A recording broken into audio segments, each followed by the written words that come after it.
respon kita tuh berlapis-lapis dari mulai yang tidak spesifik, jadi bentuknya kayak kulit, saluran di dalam saluran pernapasan itu juga ada cairan, ada zat tertentu yang setiap ada yang mau masuk itu pasti direspon, ditolak begitu ya, ditolak, dilawan, dimatikan. Kalau sampai masuk ke dalam tubuh, ada sel-sel kekebalan kita, ada cairan dan namanya limfosit. Limfosit itu ada yang mempunyai kemampuan seperti intelijen gitu, memakan, kemudian menghancurkan, kemudian dia ditampilkan pada teman-temannya untuk diidentifikasi dan membuat organisasi. Kalau sampai nanti kita terinfeksi oleh agent yang sama, virus yang sama, bakteri yang sama, atau parasit yang sama, atau jamur yang sama dalam tubuh sudah mempunyai sistem kekebalan, mempunyai sistem organisasi yang cepat. Itu bisa dilihat kalau kita misalnya pernah kena cacar air gitu ya, varicella, virus varicella gitu masuk. Untuk pertama kali mungkin kan kita dapat virus itu ya, kita ada panas, kemudian ada timbul papul-papul, ya bintik-bintik merah di tangan, di seluruh tubuh, kemudian mengering, kemudian sembuh. Kan ada fasenya dia, ada fase masuknya kuman, masuknya virus, kemudian timbulnya gejala-gejala, kemudian timbul bintik-bintik, kemudian mengering dan fase penyembuhan. Nah kalau yang pada suatu saat lagi nanti ketika kita kemasukan virus varicella lagi, nah tubuh sudah hafal, oh ini varicella yang kemarin begitu ya, udah dikenalin. Jadi dengan cepat langsung sistem organisasi sistem imun kita tuh langsung mengenali dan langsung melakukan upaya. Kalau sempat masuk ya dihancurkan, kalau tidak sempat masuk ya dia melakukan sistem perlawanan berlapis-lapis begitu. Kalau dampaknya kita punya sistem namanya antibody. Nah, antibody itulah yang jadi respon kita untuk melawan virus itu. Nah, kemudian kalau di corona ini sendiri, Dok. Ya. Tubuh ini kan secara tidak langsung kan memang punya imun kan. Imun yang kayak virus cacar air. Nah, kemudian ini gimana? Misalnya yang kena adalah orang yang sudah dewasa, kemudian orang yang sudah tua. Terus kemarin yang sempat ramai di Malang itu adalah orang ibu hamil kena virus corona. Nah, itu mereka kan sebenarnya udah punya imun. Kemudian kena, kok mereka bisa terserang gitu? Ya, seperti hukum ya. Tubuh kita ini kan seperti hukum. Ada urut-urutan kejadian. Jadi ada timbul suatu reaksi itu karena penyebab sebelumnya. Penyebab sebelumnya itu timbul karena penyebab sebelumnya. Penyebab sebelumnya, jadi ada urut-urutan kejadian. Itu tidak segitu mudah seperti apa yang kita pikirkan begitu. Karena proses perlawanannya itu bersama-sama ya, bersama-sama general dilakukan perlawanannya general. Jadi kalau ada seseorang itu sampai sakit, sampai tertembus virusnya, itu pasti ada faktor-faktor yang melemahkan dia sebelumnya sehingga virusnya bisa masuk. Kalau kita lihat pada orang tua, tidak semua orang tua, tapi orang tua yang mempunyai penyakit dasar yang bisa melemahkan sistem kekebalan tubuhnya. Misalnya punya penyakit kencing manis gitu ya, atau itu pun juga penyakit kencing manis yang tidak terkontrol. Jadi kalau misalnya seseorang itu usianya sudah di atas 60 misalnya, tapi dia punya kencing manis tapi terkontrol dengan baik, artinya gula darahnya tidak pernah melampaui batas normal dan perilaku hidupnya, pola hidupnya itu baik, ya dia tidak akan mudah terserang virus apapun termasuk virus corona. Tidak mudah. Tapi kalau dia tidak terkontrol, gula darahnya di atas 200 terus, ya pasti pembuluh darahnya mengalami gangguan. Dan kalau orang diabetes itu begitu gula darahnya di atas 200, itu yang terganggu lebih dulu ada pembuluh darah yang ada namanya endotel. Endotel di dalam pembuluh darah kita itu kan tidak seperti apa tuh saluran seperti selang begitu, enggak, karena di pembuluh darah itu hidup, mempunyai kemampuan regulasi, mempunyai kemampuan mengatur wilayah-wilayahnya tertentu di mana dia organnya dilewati. Nah itu terganggu pasti, sehingga sistem kekebalan yang ada di wilayah itu memungkinkan sistemnya tidak merespon dengan benar, atau responnya lemah, atau responnya tidak tepat, gitulah. Sehingga virus itu secara urut-urutan kejadian dia mampu memasuki 1, 2, 3, 4 sampai timbul sampai dia bisa masuk ke dalam tubuh, begitu. Jadi nggak mudah masuk. Paling mudah misalnya ada sakit gitu pasti, bukan pasti ya, bisa jadi dia kalau masuk ada ya. sakit, betul. Bisa aja diabetes mellitus kan ada komplikasinya. Iya. Komplikasinya yang paling sering tuh biasanya TBC, misalnya tuberkulosa, paru. Atau dulu pernah terinfeksi TBC, kemudian sembuh. Nah, paru yang ditinggalkan atau paru yang sekarang ini yang sudah sembuh TBC-nya itu paru yang tidak sekuat paru yang tidak terinfeksi TBC sebelum. Nah, kemampuan dia bertahan ini mengalami pelemahan lah. Nah, ini mungkin terjadi terinfeksi oleh virus atau bakteri lain yang bisa masuk dalam tubuh karena kelemahannya. Karena kondisi tubuhnya juga lemah gitu ya. Ya kan, benar ya? Dia virus masuk betul. Karena kondisi tubuhnya lemah. Berarti jadi, itu salah satu aja. Misalnya orang dengan gimana? Lanjut aja, Dok. Gimana Mas Hadi? Enggak, jadi misalnya dia orangnya lemah gitu, kemudian sakit kan dia, otomatis dia kan kena ya. Bukan otomatis, bisa jadi dia kena karena kondisi tubuhnya memang sakit. Nah, kalau kita balik, mempunyai kemungkinan lebih besar dibandingkan orang yang tidak mempunyai penyakit dasar. Nah, penyakit dasar yang tidak terkoreksi dengan baik ya, tidak terregulasi dengan baik. Nah, kemarin itu ada juga yang penjelasan gini, Dok. Orang sehat, tapi orang sehat kelihatan sehat, tapi dia jadi kayak carrier, ODG gitu istilahnya kemarin. Itu sebenarnya gimana, Dok? OTG. Dia kan OTG ya. Dia kan sehat kan sebenarnya. Ya, orang tanpa gejala.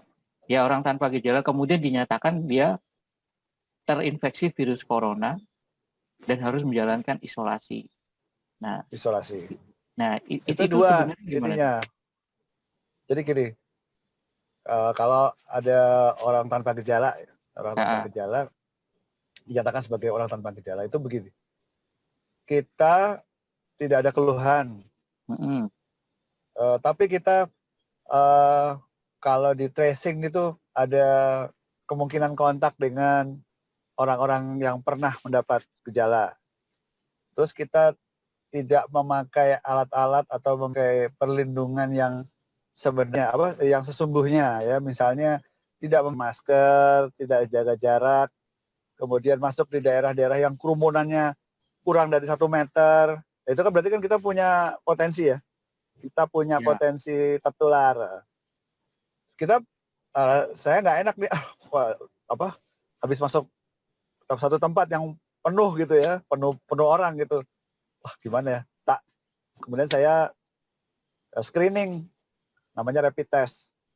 Nah, rapid test itu yang kita punya sekarang ini, itu melihat adanya antibodi terhadap virus corona. Itu yang terekam oleh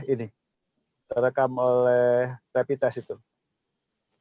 Terus kan ada 2, ada imunoglobulin M dan imunoglobulin G. Kalau imunoglobulin M itu yang respon tubuh yang ditimbulkan, jadi imunoglobulin yang ditimbulkan atau antibodi yang dibentuk oleh tubuh oleh penyakit yang baru saja masuk gitu. Kemudian kita lawan gitu ya, itu namanya M. Kalau yang G itu perlawanan yang jadi kita punya memori gitu. Ya kayak tadi saya ceritakan. Kita punya memori dulu pernah. Nah, imunoglobulin G itu yang sebagai reaksi tubuh yang mengenali nanti kalau corona itu masuk lagi ke dalam tubuh, dia udah ada nih sistem kekebalannya. Oh, Nah, orang yang seperti ini tidak ada gejala, tapi dia apa namanya sehat begitu ya.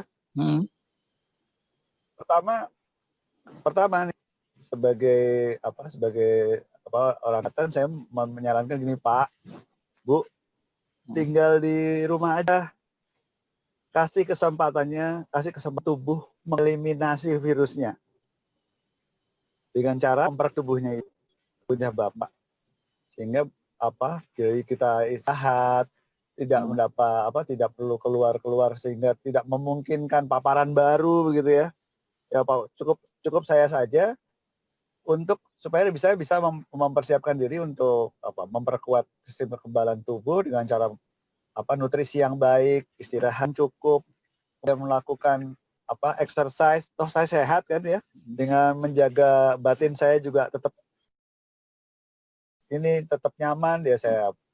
Saya membaca kitab-kitab suci sesuai dengan agama saya, lebih nyaman dan membuat pikiran saya lebih tenang. Kan dengan begitu sistem kekebalan tubuhnya akan disupport, sehingga setelah masa, kan virus itu ada masanya, seperti kalau varicella kan ada masanya, ada fase ini, fase 2, fase 3, fase 4 ya. Nah, ini fase nanti tubuh kita mampu mengeliminasi. Tapi kita perlu istirahat dan perlu kondisi yang cukup, dan supaya tidak ada paparan baru. Karena kita belum tahu virus corona itu punya strain yang berapa banyak gitu di luar. Ya. Kita tahunya apakah punya kekebalan satu itu juga setelah kita terinfeksi virus itu, kita tanpa gejala, kita punya sistem kekebalan atau punya antibodi yang itu cukup melawan apabila kita diserang virus yang baru lagi. Nah, kan daripada kita kerepotan mendapatkan virus corona dengan strain yang lain lagi, ya udahlah di rumah aja gitu ya. Satu. Yang kedua, saya potong dulu, Dok. Kita strain berpotensi strain itu apa, Dok? Strain itu jenis-jenis dari virus. Jadi virus itu kayak jadi ada strain A, strain B, strain C, strain D, itu macam-macam macam-macam variasinya lah. Variasi virus. Variasinya. Kalau kita terinfeksi oleh strain yang A itu khawatirkan kita tidak punya kekebalan ketika kita terserang oleh strain yang B. Kan itu sudah dibuktikan dengan virus dengue, demam berdarah. Dengue itu gitu, kalau kita ada den 1, den 2, den 3 ya.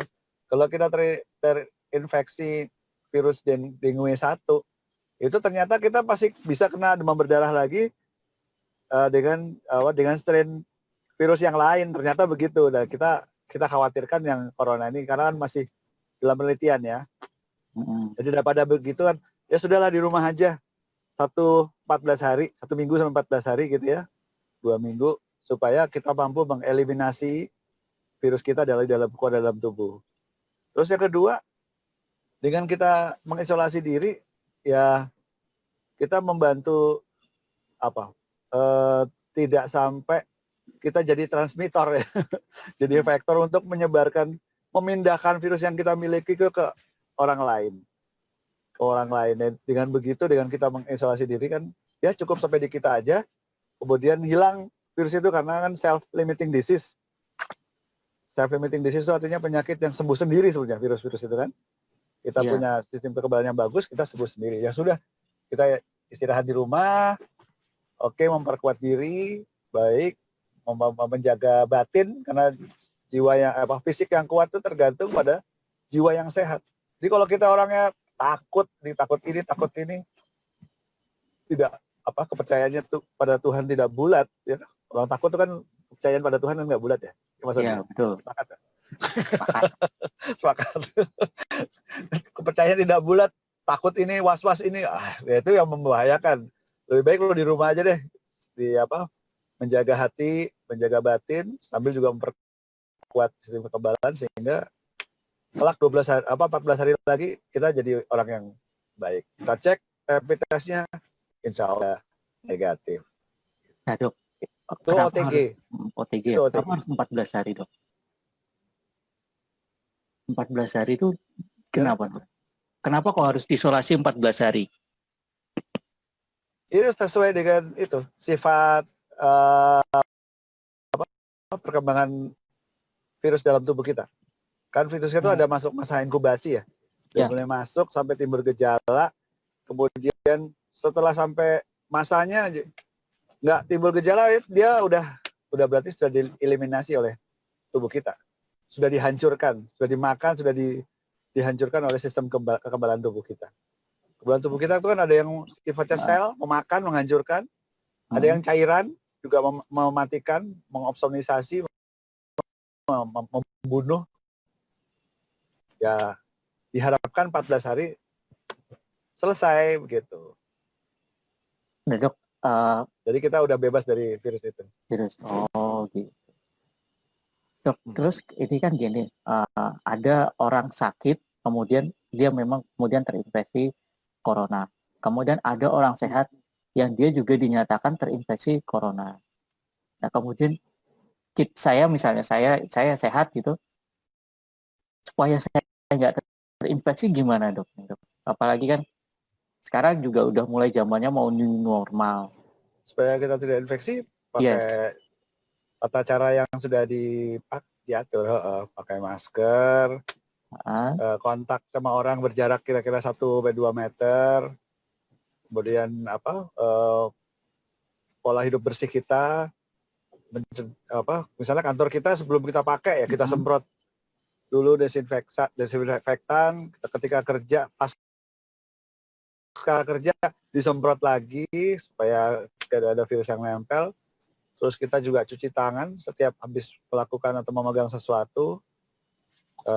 Salaman kode aja gini. Ya, salaman kode. Ya.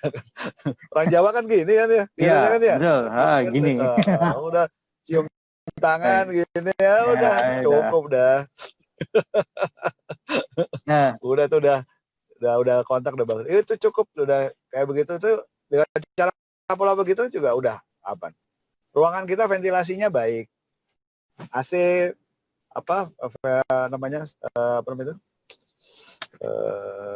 filter segala diperiksa kan. Berarti ini baiknya adalah apa? Kita sekarang ini masuk fase di mana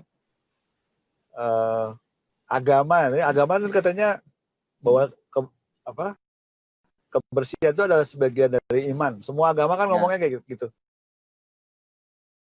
Tapi kan kita tidak selalu berbuat seperti itu. Nah, sekarang ini sebenarnya pembuktiannya.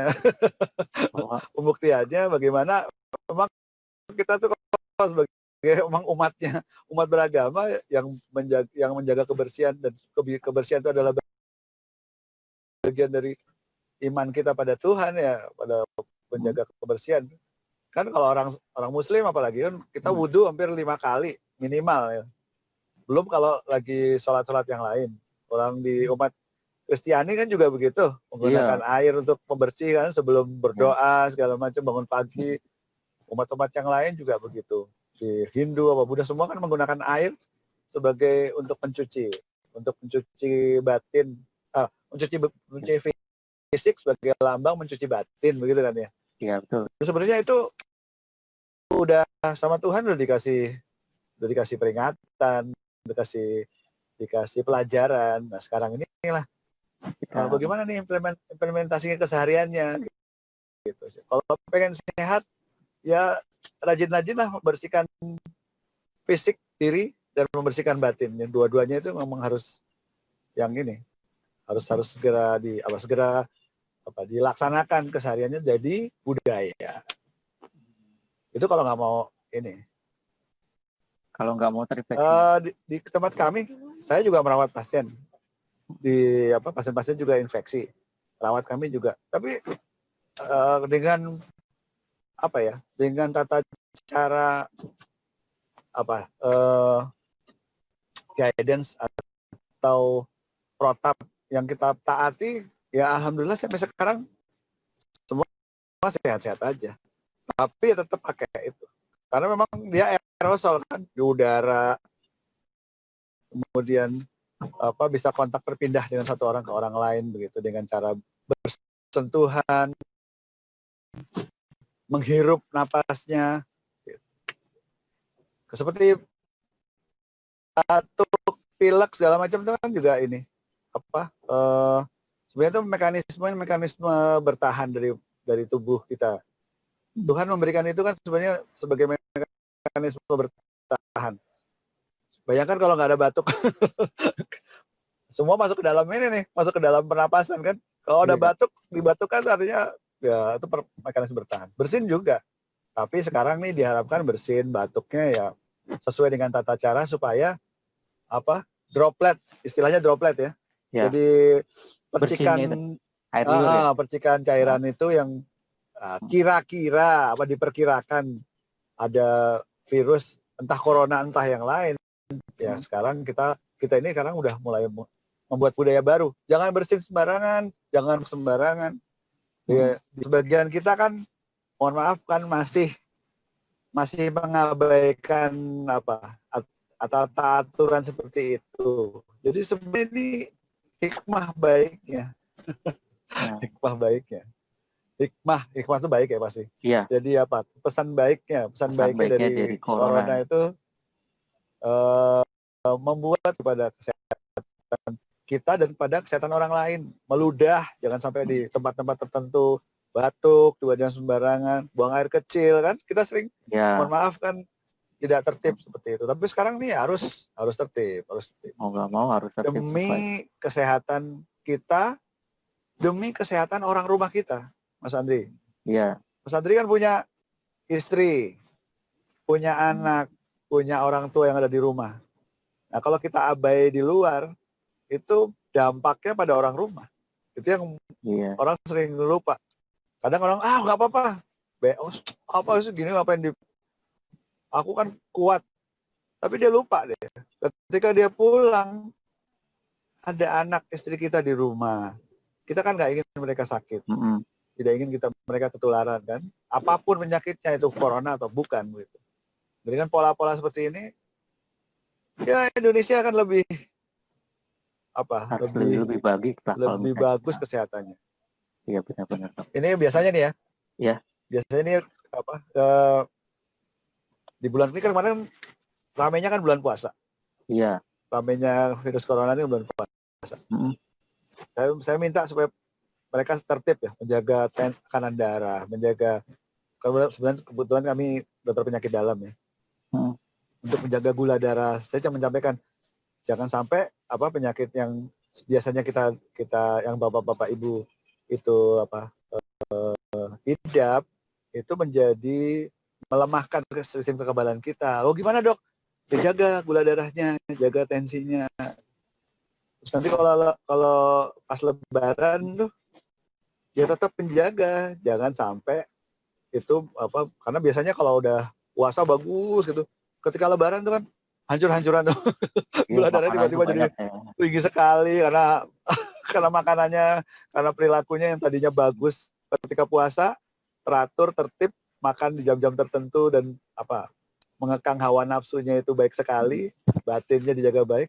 Ketika lebaran tuh kayak los gitu kan ya.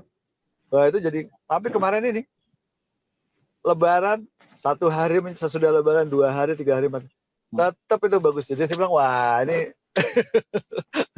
ini keuntungannya kemarin.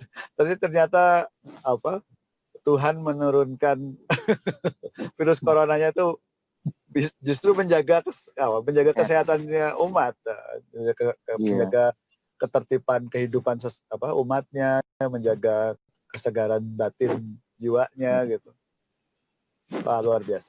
Saya termasuk yang bukan termasuk bersyukur ya. Kita harusnya bersyukur terus ya. Bersyukur terus. Kita ini sebagai umat ciptaan Tuhan ini nggak ada celah untuk tidak bersyukur di detik-detik karena kita bernafas, berkembang dari kita ketika kecil sampai sekarang itu kan nggak ada andil kita. Itu kan semua Tuhan yang menggerakkan sel kita berkembang jadi tambah besar, jadi tambah ganteng kayak Mas Adrianus begini kan, tambah keren, tambah pandai, tambah kuat, tambah itu kan peran kita kan nggak ada. Kita ya sekedar makan karena ada nafsu ingin makan yang enak di lidah, ingin apa cuman hidup yang nyaman, tapi padahal kita nggak pernah berpikir bahwa sel-sel tubuh kita itu berkembang demikian luar biasanya dengan kontrol yang diberikan oleh Tuhan dan punya hukumnya masing-masing. Ya, kalau kita sakit tuh biasanya kita sendiri yang buat. Biasanya Nah, kita sendiri membuat celah sehingga sakit. status kekebalan kita menjadi menurun. Biasanya. Iya benar-benar dok. Ini juga tantangan ya supaya Tinggal kita pacar pernah nggak? Dulu Ya? tinggal pacar pernah nggak? Ditinggal pacar pernah nggak? Pernah Waktu tinggal pacar rasanya kayak apa? sakit dok. Nah itu dia tuh. Nah, iya, dok. Kadang-kadang orang kalau lagi kalau sakitnya berlebihan kan, jadi nggak suka makan, nggak suka. Besoknya panas. Ya itu ini intermezzo aja. Iya nggak apa-apa dok. Nah itu jangan sampai itu terjadi dok. Pelajaran penting gitu. Makanya jangan sampai sakit hati boleh, tapi jangan kepanjangan gitu. Ya, iya benar. Jangan terlalu Angkel ambiar boleh tapi ya jangan kelamaan gitu. Iya benar dok. Nah dok, balik lagi ke corona. Kalau misalnya kayak ini aktivitas kita kan juga akhirnya harus kadang harus berpanas-panasan, kadang harus ke pasar juga, dan kita nggak bisa menghindari tempat-tempat keramaian. Dan kita nggak mungkin dok misalnya membatasi 1-2 meter misalnya di tempat yang tiba-tiba ramai. Kayak di lampu merah itu kan sebenarnya kadang dempet-dempetan. Kadang di jalan raya juga kalau ketika sekarang ini udah mulai padat, ya kita nggak bisa. Merah pakai motor ya? Iya. Pakai motor. Pakai jaket kan? Pakai jaket. Gitu. Pakai helm. Pakai helm. Pakai masker juga. Kayaknya oke tuh. Tapi udah posisi aman ya kayak gitu dok ya. Berarti kalau di jalan aman, yakin aja aman. Kita kan pakai masker. Kita sudah. Maskernya kan udah double kan, ada kaca juga kan dari helm tuh. Betul, iya ada kacanya juga. Kan helm standar tuh kan yang apa? SNI. SNI ya, itu kan begitu tuh helm standar. Kan kita selama ini kadang-kadang nggak pakai helm standar. Sekarang wajib dok kalau harus peduli dengan kesehatan lah, karena kalau pakai jaket, pakai sarung tangan kan, pakai ini tertutup. Bagus nih, insya Allah tuh. Kalau di pasar nih dok, nah ini gimana nih kalau kita kan ini, kita ini kan punya ini tuh, punya perkembangan beradaptasi ya, kemampuan beradaptasi. Pemerintah daerah harus cepat tanggap dengan seperti ini. Dia harus membuat pola pasar tetap pasar, tapi dengan pasar yang sehat, pasar yang peduli pada kesehatan. Kan nggak sulit. Ternyata banyak kan pasar yang bersih, jadi tidak ada kotoran, tidak adanya satu penjual dengan penjual lain ada jaraknya, penjualnya pakai masker, pakai sarung tangan. Kita juga pembelinya juga pakai sarung tangan. Ketika memilih kita langsung sarung kita di tangan dari satu penjual ke penjual yang lain. Terus online, ya kan? Ya. Mungkin pemasarannya tidak lagi face-to-face, tapi online bisa kita memilihnya banyak. Dan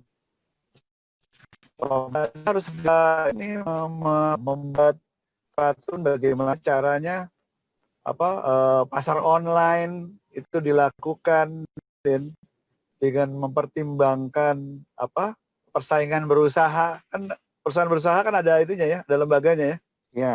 Persaingan berusaha bagaimana supaya pasar-pasar tradisional itu yang sebagai tempat silaturahmi, tempat pertukaran budaya itu juga jadi tempat yang bukan pertukaran ini, bukan pertukaran virus atau bakteri atau yang lain kan, tapi jadi pertukaran yang sehat begitu. Jadi kita mulai sekarang harus banyak orang-orang pintar kan bagaimana men-setting pasar yang ramah lingkungan, yang kotoran-kotoran organiknya bisa terpisah dari kotoran yang kering. Kan itu harus terus diedukasi. Dan sekarang ini saatnya. Karena kita nggak bisa berpikir Kapan selesainya corona ini? Nah, kita harus balik pikirannya sekarang. Bagaimana kalau coronanya tidak selesai? Nah, kita yang punya akal, punya knowledge, punya berusaha, punya Tuhan yang selalu membimbing, menuntun kita berpikir, berperasaan, berperilaku. Ya kita berusaha mencari ilmu baru, atau ilmu-ilmu yang lama yang kita bisa modifikasi, ya supaya menghindari itu. Sekolah juga kan? Ya. Nah, sekolah saya kemarin bilang waktu kan kebetulan saya di Dewan Pembina Yayasan Sabilillah. Ketika sedang ini kan kita lagi membicarakan sekolah. Kapan dimulai? Karena itu ada ininya. Sekolah gimana? Sekolah ya sesuaikan dengan perkembangan zaman yang seperti sekarang ini.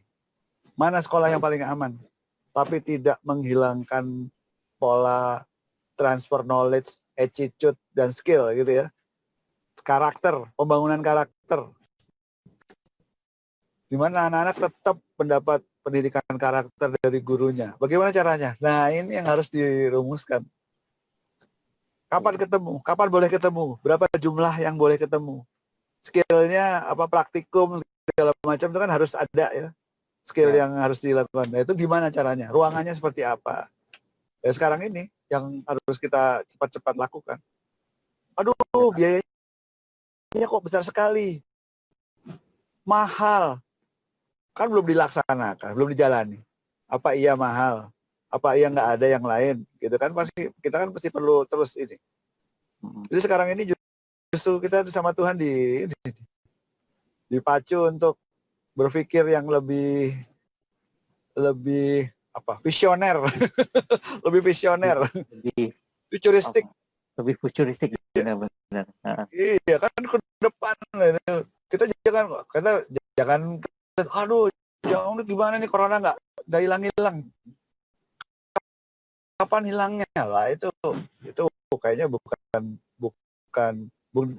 kita banget tuh. Bukan kita banget. Sekarang ini yang harus justru harus kita berkumpul, banyak ahli, banyak profesor, banyak guru besar, banyak orang-orang yang pendidikannya nggak cuma di Indonesia tapi di luar negeri. Masa nggak bisa menelurkan satu ide-ide yang inovatif gitu kan ke depan, yang aman. Jadi kan sekarang kalau berpikir selalu basicnya, sehat apa enggak, aman apa enggak, baru untuk perkembangannya gimana nih, teknologinya apa yang cocok nih untuk bisa transfer knowledge, skill, attitude, tapi aman dan sehat misalnya kayak gitu. Terus teknologinya seperti apa, terus dampak ekonominya kayak gimana. Ya gitu tuh Mas. Ya Dok, ini saya sambil baca pertanyaan, ini ada satu pertanyaan Dok. Di aturan kesehatan sekarang ini ada nggak sih, apakah kita harus rajin check up kesehatan untuk untuk menghindari virus corona ini sama? Ya. Sebenarnya kan general check up itu kan sudah ada sudah ada aturannya ya. Kalau usia di bawah 50 itu kan diharapkan mungkin general check up kira-kira setahun sekali. Kalau usia di atas 50 itu mungkin sudah memerlukan general check up setiap 6 bulan sekali. Atau general check up-nya dilakukan ketika ada suatu keluhan atau kita mempunyai prediksi, saya habis merawat orang tua saya yang sakit begitu ya. Orang tua saya yang sakit apa? Sakitnya kemungkinan kemarin itu karena virus hepatitis B ya. Nah, kita harus sudah punya konsultasi lah. Kemarin ayah saya kena virus hepatitis B, kira-kira saya harus apa yang harus saya lakukan untuk menjaga kesehatan saya. Bisa berkonsultasi. Dari mana aja bisa sekarang sih, daring, telemedicine, segala macam itu bisa. Jadi kapan mesti cek kesehatan? Ya itu tadi. Ada yang reguler kalau tanpa keluhan, tapi kalau ada kontak-kontak dengan orang-orang tertentu, nggak cuma corona, virus hepatitis B, HIV, hepatitis C, atau yang lain lah, TBC, kan kita ada cara-cara untuk bisa melakukan general check up itu. Dan sekarang ini memang harus aware-nya seperti itu. Soalnya yang paling diingat apa? Ingat bahwa ketika kita tertular, kita pulangnya kemana? Rumah. Ke rumah. Di Iya. rumah ada orang-orang yang kita cintai. Ada istri kita yang kita cintai, ada anak-anak kita, ada orang tua kita. Kalau orang Indonesia kan 3 generasi misalnya dalam satu atap. Jadi kalau satu sakit kerembet semua. Ya kan? Jadi ini yang harus ini. Gimana caranya? Social distancing di dalam rumah juga perlu dilakukan. Anak-anak juga dari kecil sudah diberi paparan bagaimana hidup sehat. Nanti ketika kamu berkembang menjadi remaja, pemuda, dewasa tua, tua banget gitu. Atau nggak tua-tua, kayak Mas Adrianus nggak tua-tua nih kayaknya. Belum. Jangan mudah-mudahan awetnya udah, Dok. Ini ada lagi, Dok, pertanyaan, Dok. Jadi penting kalau nggak? saya bilang kapan kita harus ceknya? Ya kalau ada ceknya, yaitu tadi. Kalau kita memang merasa, ini kita ada kontak dengan orang-orang tertentu gitu, ya udah langsung aja kita minta cek. Nah, kalau ceknya ada yang bertahap.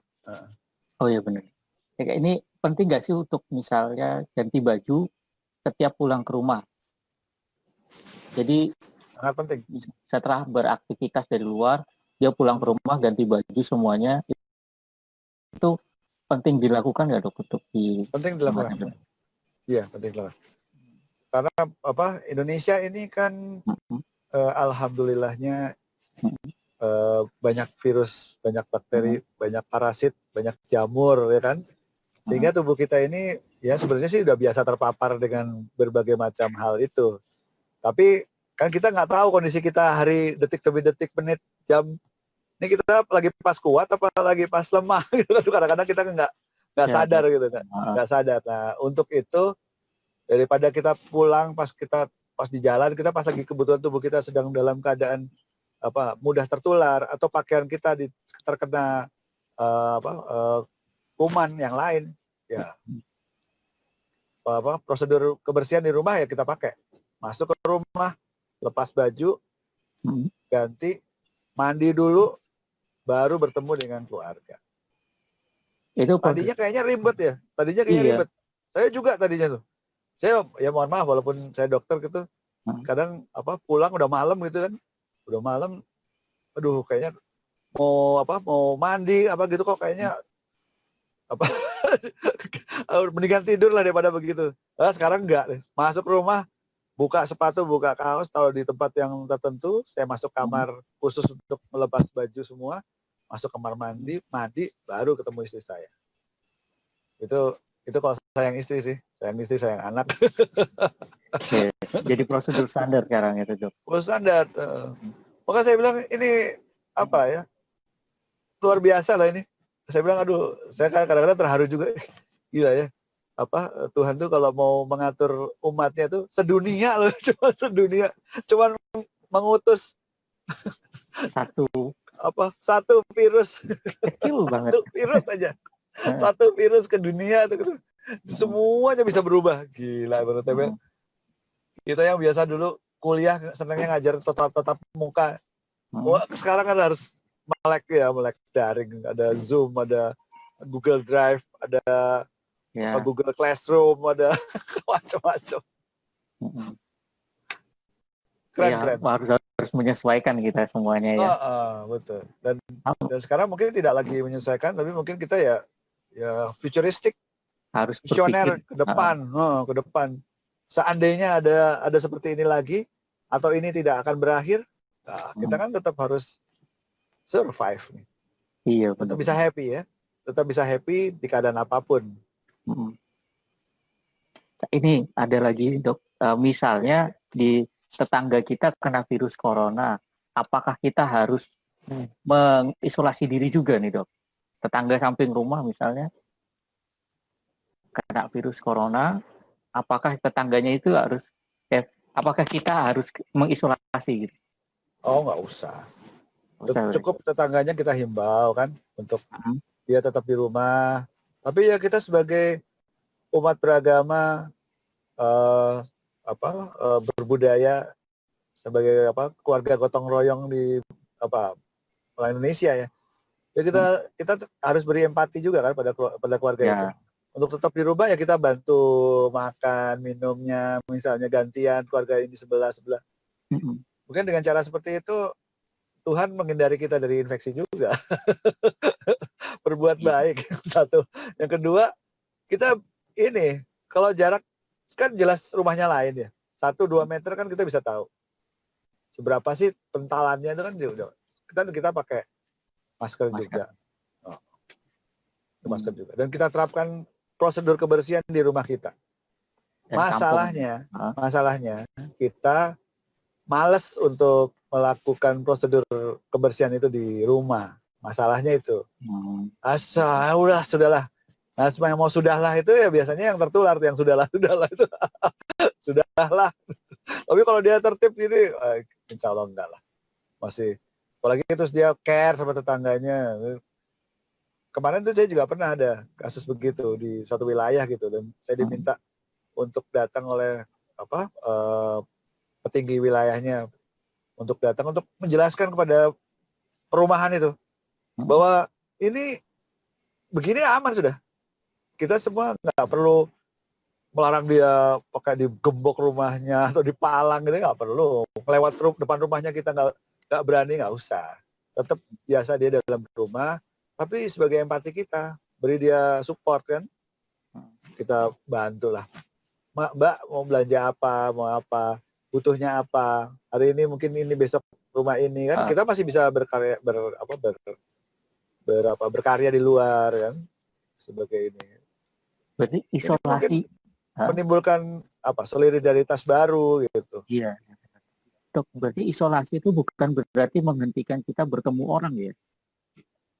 Isolasi diri, misalnya saya kena corona, kemudian saya pengen mau bertemu orang lain, misalnya saya kan mengisolasi diri di rumah, kemudian ada orang datang, saya nggak ya tetap bisa berinteraksi dengan jarak yang aman. Jarak 2 meter ya. Ya sebaiknya tidak masuk rumah lah. Ngobrol nggak apa-apa. Mas dia utangnya gitu. Disaur sesok. Gitu. Berarti isolasi itu seperti itu ya, benar ya. Seperti itu. Nyaman aja. Kita bikin teman-teman kita yang diisolasi nyaman, dan yang buat nyaman bukan hanya dia bikin nyaman, kita juga buat dia nyaman, sama. Kita juga buat dia nyaman. Kemarin ada yang diisolasi, saya ke sana pakai masker, pakai sarung tangan, masuk dalam dan melihat itunya, melihat kondisinya, karena kabarnya rapid testnya udah negatif, ini udah negatif, sudah kan cukup, udah aman lah sudah. Saya bilang udah rapid test sudah negatif, udah swabnya yang untuk misalnya RNA itu yang di swab tes yang di hidung dan tenggorokan, hasilnya negatif, sudah cukup. Prosedur sudah dilakukan ya sudah. Kita yang sekarang nih karena ketakutan kita tertular, sehingga kita melupakan rasa kekeluargaan kita, silaturahmi kita. Ini yang menurut saya tambah menyebabkan kenapa kok yang sakit bertambah banyak gitu. Karena rasa takut yang tidak perlu tidak perlu muncul gitu. Karena dengan seperti itu kita tidak nyaman, membuat orang yang tidak nyaman, orang yang sakit juga menjadi lebih depresi begitu ya, sehingga suasana menjadi tidak enak. Pernah nggak Mas Andri, suasana tidak enak itu kira-kira bisa menyebabkan kita sakit ya? Suasana bisa sekali. Bisa sekali. Kita lagi bersedih segala macam, itu kita sangat memungkinkan daya tahan tubuh kita menurun.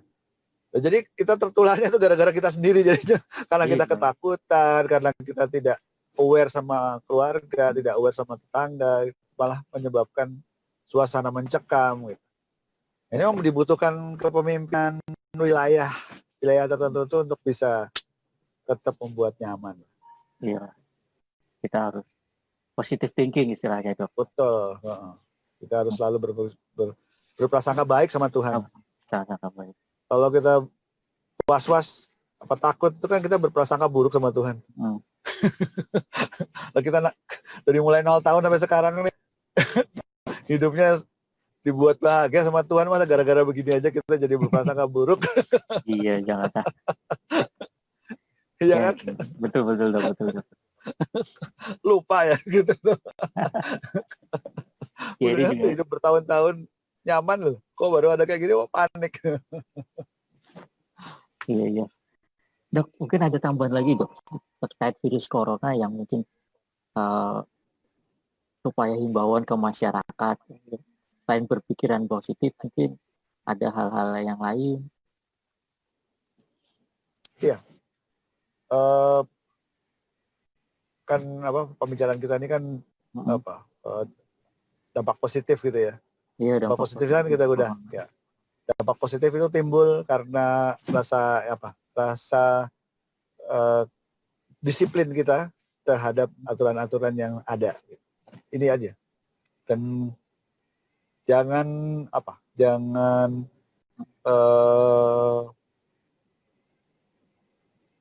jangan berusaha melanggar aturan lah.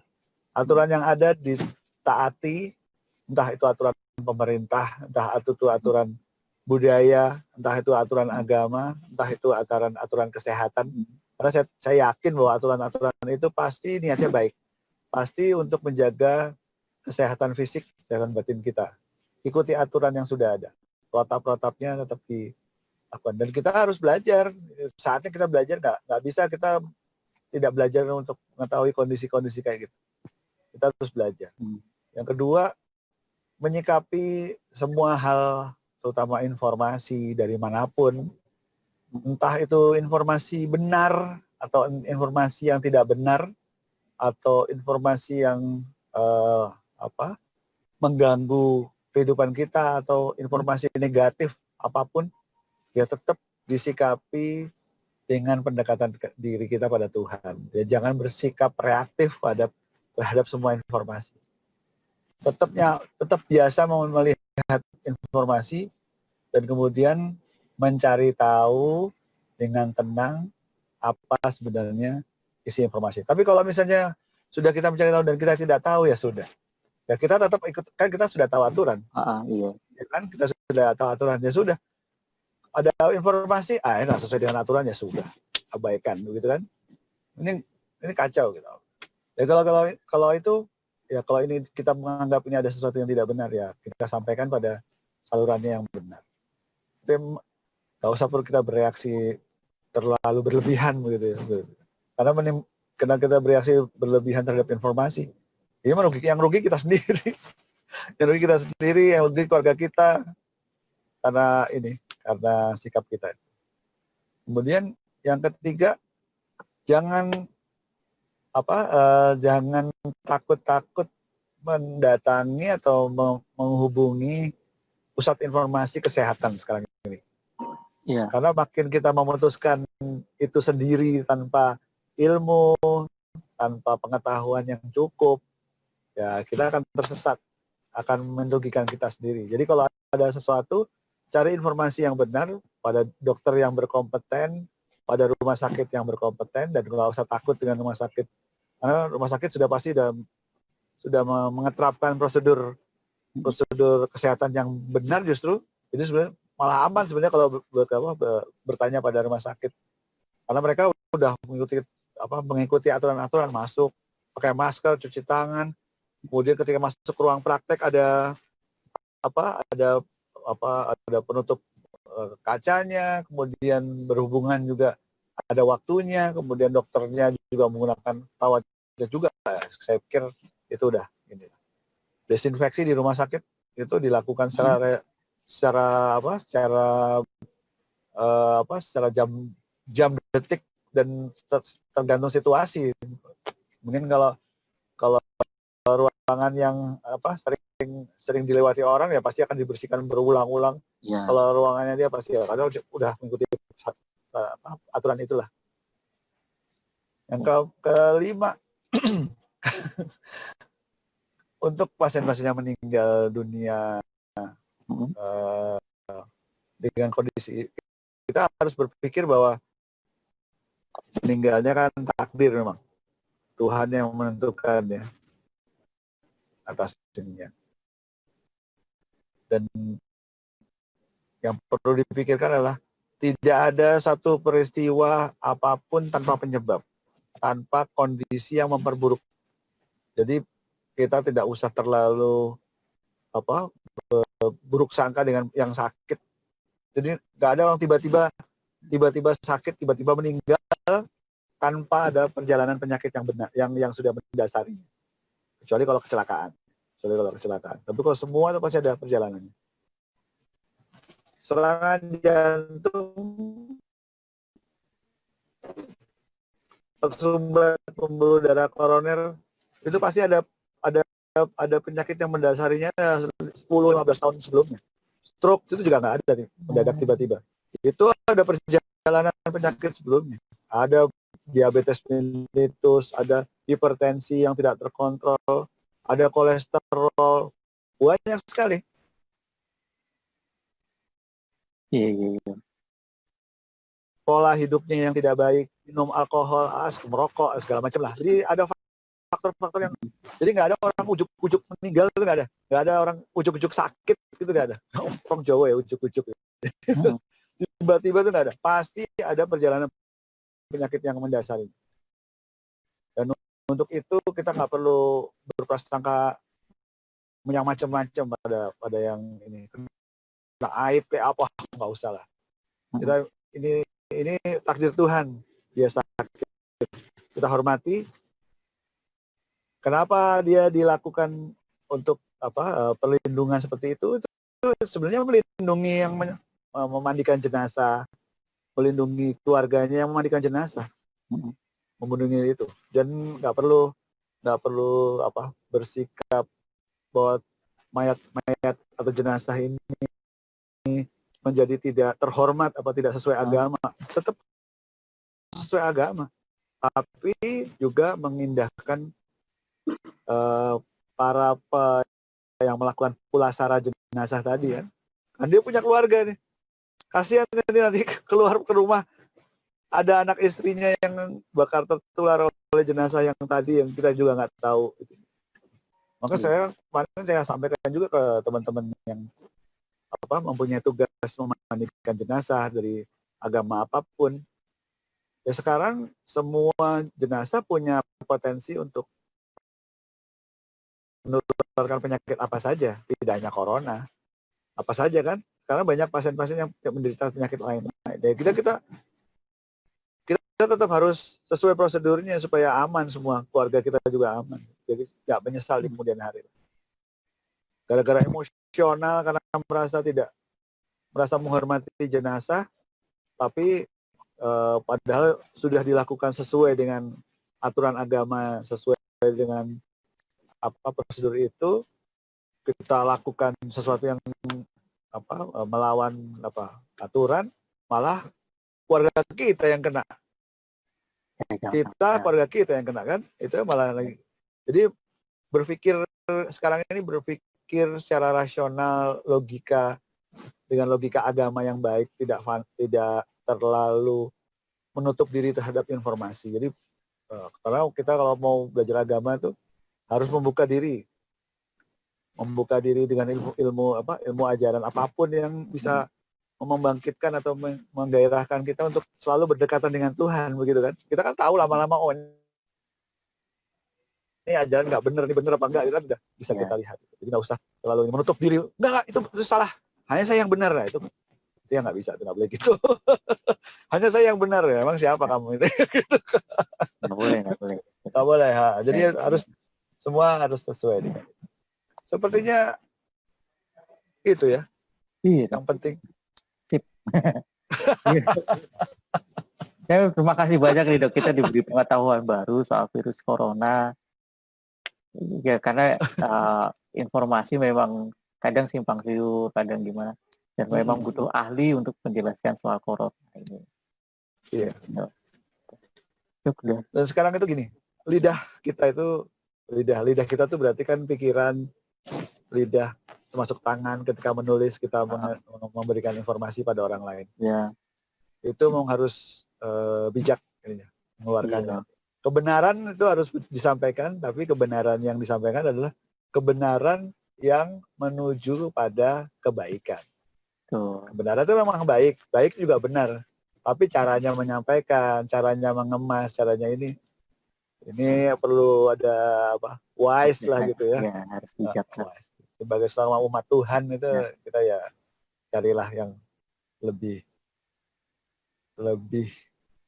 kecil ininya apa ya. Kecil peluang disalahpahami ya. Ini sekarang mencari peluang sekecil apapun untuk yang tidak sampai disalahpahami itu kalau ada seperti itu ada luar biasa. Ya, mudah-mudahan penjelasan dokter juga membuat banyak orang berpikir lagi, oh corona ternyata seperti ini, nggak perlu ditakuti. Banyak hal positif yang bisa kita ambil, termasuk menjaga kesehatan, kemudian fight kita.